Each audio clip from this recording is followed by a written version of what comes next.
Now to wrap up this design, the last thing that I want to show and kind of show and teach you guys is preparing this for CNC programming. Now, in my experience, most CNC programs are going to take in, at the bare minimum, what we call a DXF file.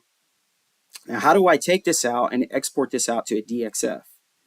Well, it's very simple. If you right-click on any one of these bodies, you're going to see an option right here called Export to DXF.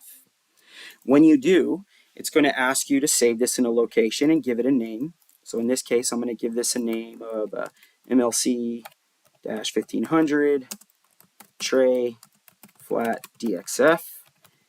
And then we'll go ahead and hit save, and it's going to let us choose our options.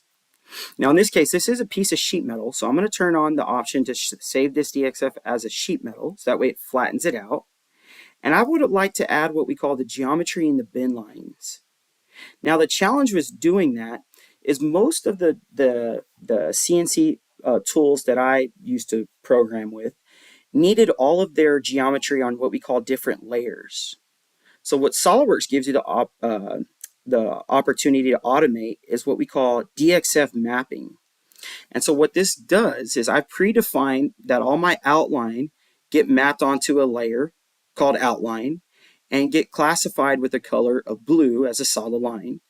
And my bin lines, which is where the press brake would be needing generally to strike the part, is going to get classified on a layer that's red with a different line style.